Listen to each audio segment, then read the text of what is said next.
Good morning. It's December 20 and it's our flight day today. Kaya medyo na late kami guys kasi yung alarm namin is very hindi tumunog. Kaya eto na, we're running the road and baby is very excited. Okay, let's go.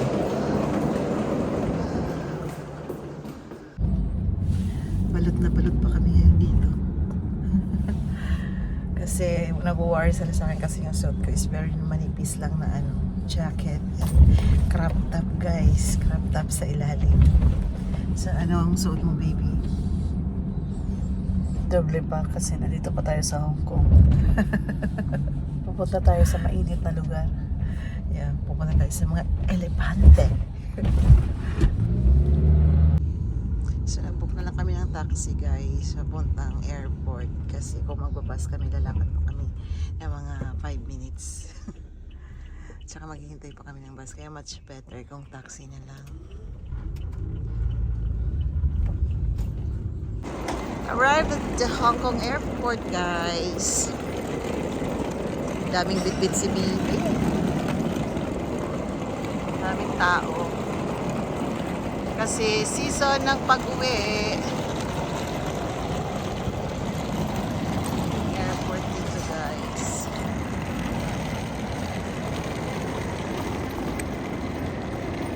Grabe, ang daming tao.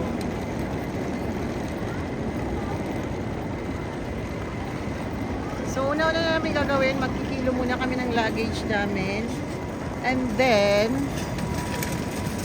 mag-check-in na, drop off na kami ng luggage. So that is from A to there. We're still waiting for our flight na 10:30. Yung pinakalas pa dito is 10:25, kaya magtitimbang muna kami ng luggage.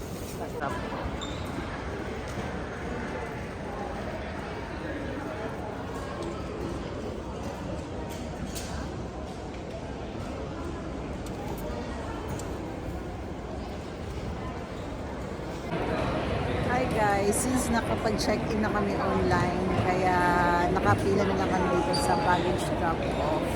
So pag napasok na namin yung luggage namin, mag-breakfast na kami kasi hindi pa kami nakapag-breakfast, which is ano pa naman yung flight namin, 10:30, so still have time. Importante mag-drop na namin yung luggage. At natimbang na namin guys. Yeah. Yun, 2 kilo na lang. Sakto-sakto na. So papalit dito for sure, mag-add kami yung luggage. Siya muna yung mag-talk. Wala akong boses guys kasi nilagnat me. Hi guys, ayan si baby. Magdadrop lang ng luggage kasi nag-online na siya, check-in.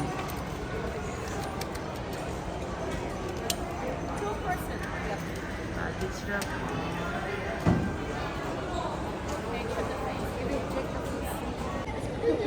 Hi guys! So nakapag-check-in na kami ng aming luggage kaya pupunta kami ng McDonald's kakain ng breakfast kasi hindi pa kami nag-breakfast, very kulok-kulok na yung tiyan ko pati si baby so kailangan niya rin uminom ng gamot.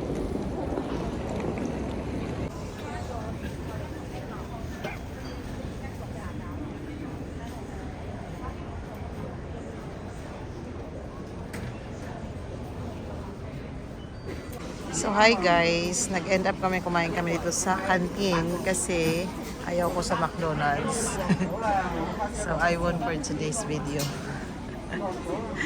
Diba baby? Kain na tayo.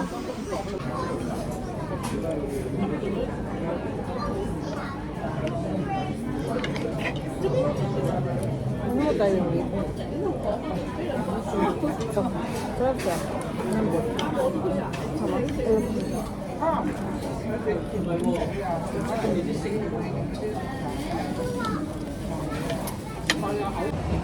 So guys, pwede na mag-video kasi nakalabas na kami nakapasok na kami ng immigration. After na kami ng immigration, so papunta na kami sa aming boarding gate. Kaya sabi, gates 50530. Diretso dito.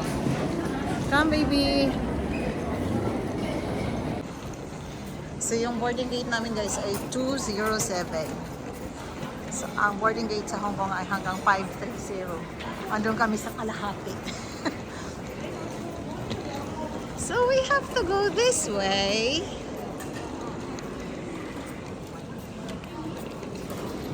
Have our boarding ticket. This way? Yeah, you have to go that way. Okay guys, nandito na kami. Nasuloy na ba to? Kasi nga pala gusto ko ng transfer. Nagkaroon ako ng isang dump ka ba? Kasi ayaw tanggapin yung kung ID niya dun sa machine. Kasi very high-tech na ngayon ang Hong Kong, guys. Hindi na dadaan ng immigration officer. Dadaan ka na lang ng machine na mag-i-scan ng Hong Kong ID mo. And then, voila! Papasok ka na. So si baby, pinasok niya ng 10 times, guys. Pasok, labas, pasok, labas. Pa ako dun sa isang machine. Oo, tapos hindi pa rin siya tinatanggap. So guys, papasok na kami ng plane.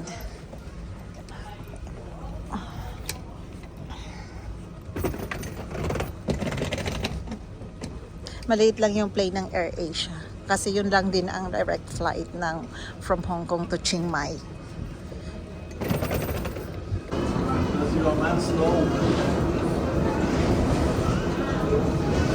AirAsia.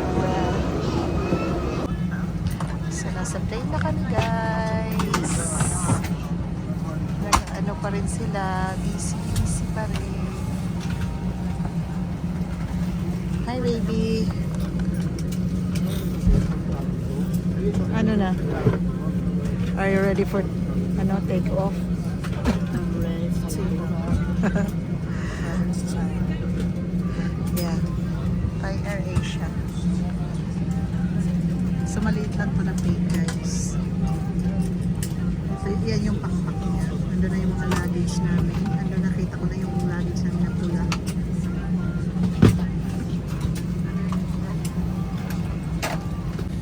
ท่านผู้มีเกียรติคะขอเรียนให้ท่านทราบว่าเที่ยวบินนี้เป็นเที่ยวบินปลอดบุหรี่กรุณางดสูบบุหรี่ทั้งในห้องโดยสารและในห้องน้ำตลอดการเดินทางการสูบบุหรี่บนเครื่องบินถือเป็นความผิดที่ร้ายแรงขัดต่อกฎหมายและข้อบังคับของพระราชบัญญัติการเดินอากาศซึ่งจะมีโทษทั้งจำทั้งปรับขอบคุณค่ะ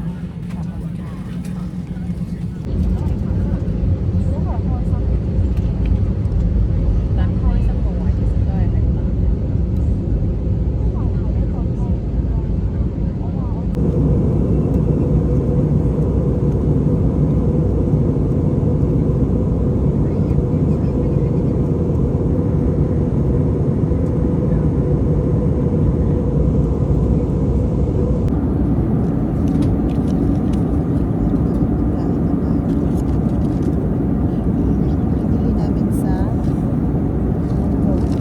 Dry Jackfruit. HK brand ba yan? Yeah, galing ko sa aming bumili.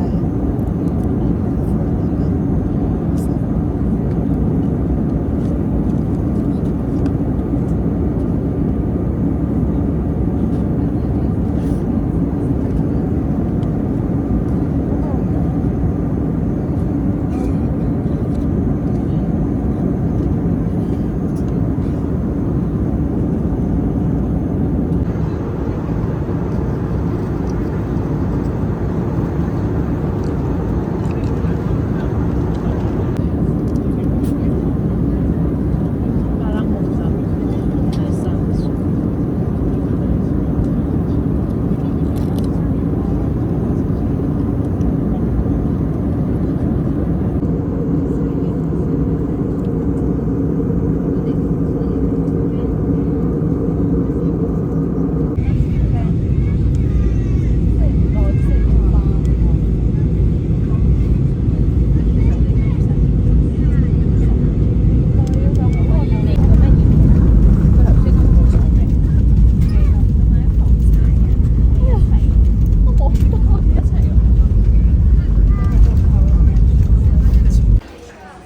Magpapa-exchange pa tayo ng kapirahan, guys, kasi wala tayong pamasahe sa taxi. Welcome to Chiang Mai! So, welcome to Chiang Mai! So guys, dito magpapasim card pagkalabas nyo ng airport. Dito ay ng pagkuha ng Wala ka ng baggage. busis. Dito kayo magpapasim card. It's 599 for 14 days. Din, unlimited. No, 599. 699 pala. Hi guys, kailangan natin makapalit ng pera. Sorry, wala akong boses kasi simula pala ng day 1 pa lang to. So kailangan natin magpapalit ng pera kasi kailangan natin magbayad sa taxi tsaka sa kakain kami mamaya. So for now, 2,000 muna yung ipapalit namin.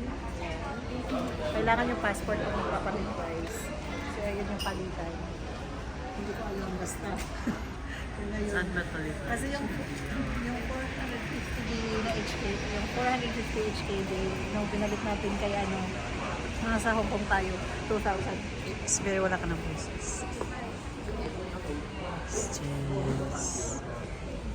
Okay. Ayan si baby, nagpapa-exchange ng pera. Okay, from HKD, Hong Kong dollars to Thai baht. Okay, kakadating lang namin. Ang oras dito is di pa na-sit yung time ko eh. I think it's around 1 o'clock. Ha? So guys, dumating kami on time, hindi na delayed yung flight namin, pero yung driver na magsusundo sa amin ay doon siya naghintay sa door 2. Andito kami sa arrival, sa international arrival, so dapat dito siya magpupunta. So tinawagan ko na, sabi niya, ay coming. Okay, kalay na lang namin siya. Yeah, can I take a photo of this one? Oh yeah. Hello. Thank you. I'm from Cochin, real fine everywhere. I went to domestic. I'm sorry. Oh, we came from Hong Kong. Yeah. My Oh, okay. It's alright. Go inside na, baby. So, ito yung sundo namin, guys. Kumusta naman ang init ng panahon? Yeah, it feels like Philippines.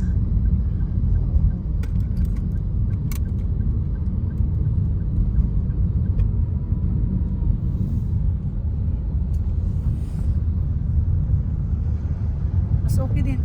Mabuti na nag-decide silang lumipat dito doon sila. So kaya yata dito. Bisa doon sa... Pasok pa natin sa sapatos natin. Ay, iwan mo dito, baby. Iwan mo dito, baby. Hi guys, time check. 6 o'clock na. Lalabas kami, maghanap kami ng makakain. It's still our day 1 and palabas kami ng subdivision. Kasi maghahanap kami ng makakainan. So yung driver kanina nag-suggest siya na doon daw kami kumain sa may kampong basta ganun na pangalan, later malalaman natin yun. So pupunta kami ngayon doon and then titingnan natin kung masarap yung pagkain nila. So it's our first day. Siyempre Thai food tayo. Diba? It's the Khao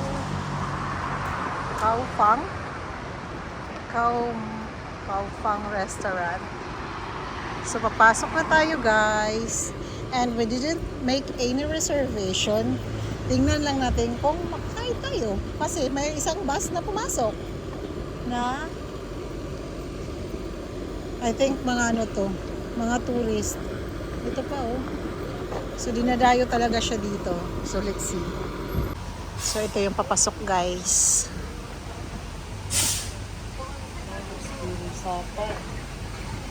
Sapa. Air.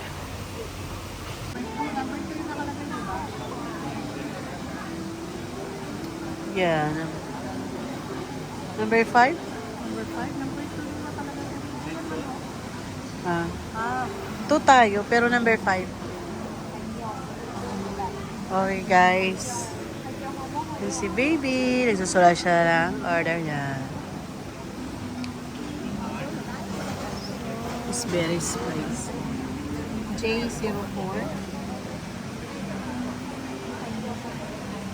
It's very dim light lang yung ano niya.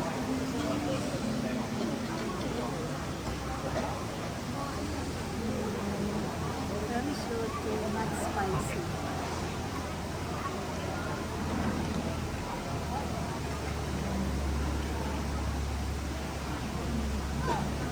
Okay na, baby. Dito kami guys sa Khao Mau Khao Pang. Khao Mau Khao Pang. It's our first day. First dinner namin. So we're gonna try Thai food. So ayun nga, nagugutom na kami kasi naghintay kami ng I think 30 minutes to 40 minutes kasi punong-puno talaga siya guys, yung restaurant dito. So naghintay kami and then pero while waiting na ma-available yung table, nag-order na kami ng aming gustong pagkain para maya-maya ma-serve na siya kasi hindi pa kami nag-lunch ni baby, dinner time na. Dumating kasi kami dito sa Chiang Mai, 1 o'clock. And then pagdating namin, grabe pa kami papunta din sa bahay and then dinala pa namin si Cookie, yung pusa, sa vet, kaya ngayon pa lang kami kakain. Look at the view. It's very nature. Grabe, ang ganda ng view. Yeah, it's very, yung maririnig mo yung waterfall, di ba? Yeah. Sobrang ganda, as in sobrang ganda. First time na kumain ng ganito, di ba baby? Ang happy. Ano yung caption natin? Dinner. Our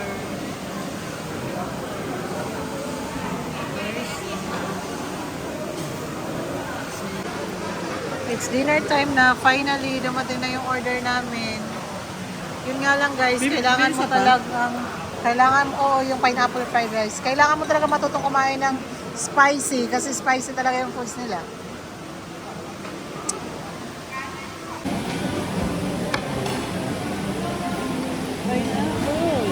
Hindi mo pala picture ah.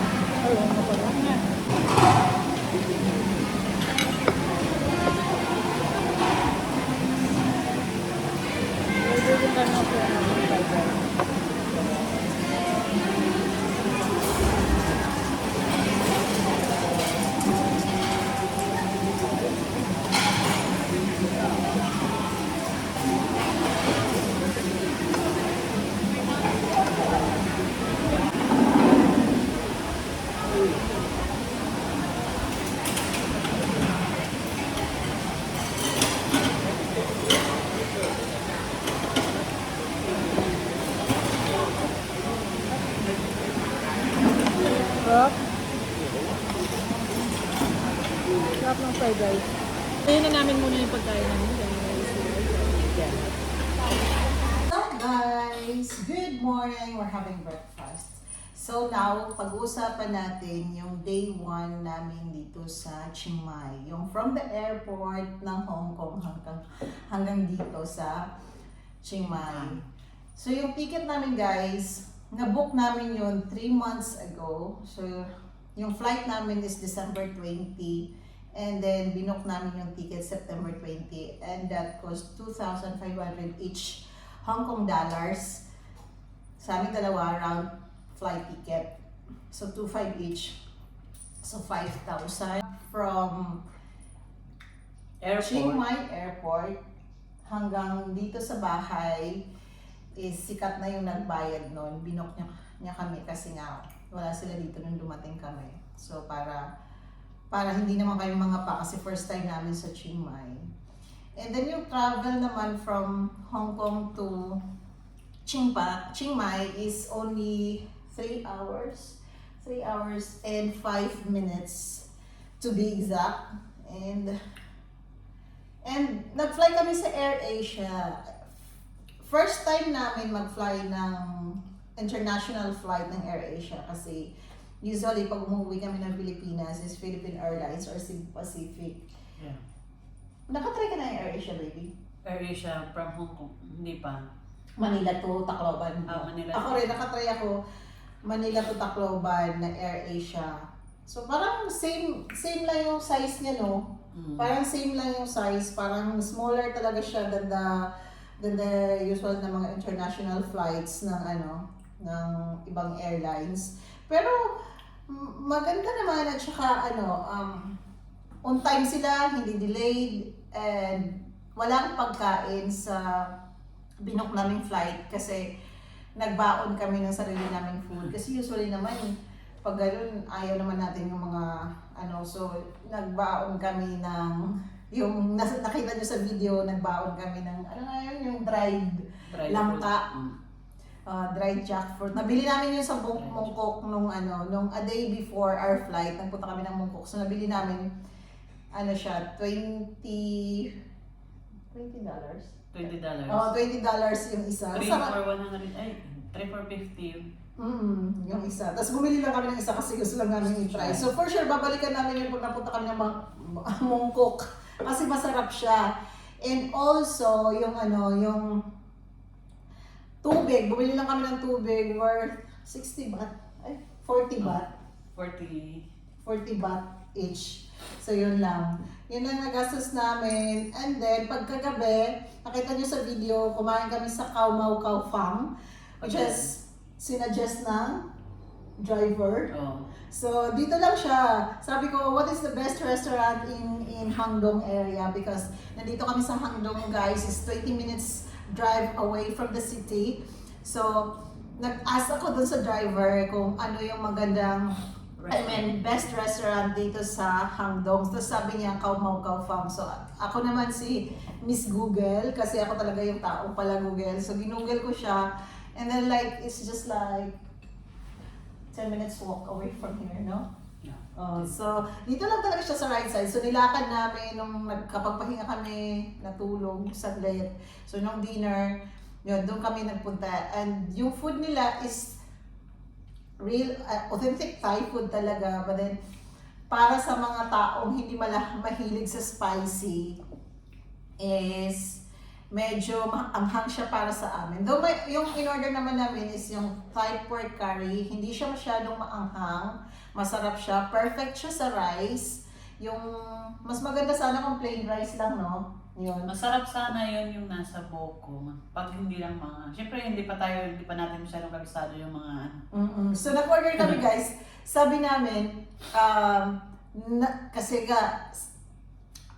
language barrier kasi talaga sa Thailand is sa Thai people yung English. So sabi ko, no spicy. Sabi niya, medium. Sabi, okay. Yun lang daw talaga kaya nilang i-offer, yung medium. So, medium na pala sa kanila yun, guys. Sa amin, highest level na yung pagka-spicy. Ang sarap niya kasi yung spicy seafood, yung nakita niyo nakalagay siya sa spicy seafood coconut. Nakalagay siya sa buko. Tapos yung Buko kinayon. Oo, kasama doon. Tapos ang sarap niya. Yun nga lang. Ito naman si baby, super excited syempre. Parang ang sarap-sarap tingnan. So sinubo niya kaagad ng buo. And wala yung tenga niya kasi sobrang anghang. So ang nangyari, kinain namin yung morning glory, yung stir-fried morning glory, pineapple fried rice, crab meat fried rice, and Thai pork curry. Yun. But then yung seafood spicy coconut, inuwi na lang namin, guys, kasi inulan na lang namin pagka next day, and hindi pa rin namin naubos, hanggang naitako na lang namin kasi hindi talaga kaya ng taste bud namin ng spicy, niya, yung level ng pagka-spicy niya. Yun, and then, so, naging smooth ang aming day 1, and how about you, baby? Because it's the first time to travel ni baby papuntang Thailand. So, anong masasabi mo, baby? Okay naman, lahat. Maganda lang kasi wala yung mga flight namin, yung travel namin, walang delay. So, tuloy-tuloy hanggang makarating kami dito sa bahay. Yeah. And also pala, guys, yung mga Siyempre, I'm so excited kasi first time kong mag-travel international. Yes. Sa ibang country. Oo, tas kasama pa ako. At kasama kasi. Okay, nag-una. Pinilig ako ng una-una, guys. At saka yung ano pala, guys, lahat ng magka-travel out of Hong Kong ngayon is meron na silang bagong, well, I traveled a year ago out of Hong Kong papuntang Pilipinas. And ang nangyayari pa nun is pupunta ka talaga sa immigration officer para i-scan yung passport and Hong Kong ID mo. But now is different. ID na lang. Oo.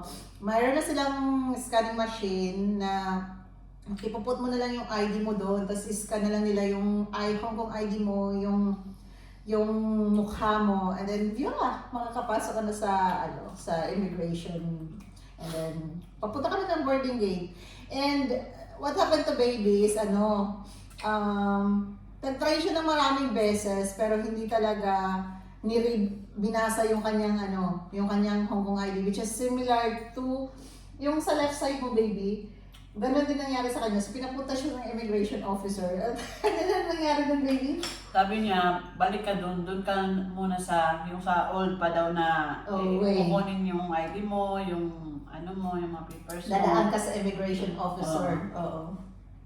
Ang nangyari pa, Pumila siya. doon ako pumila sa resident.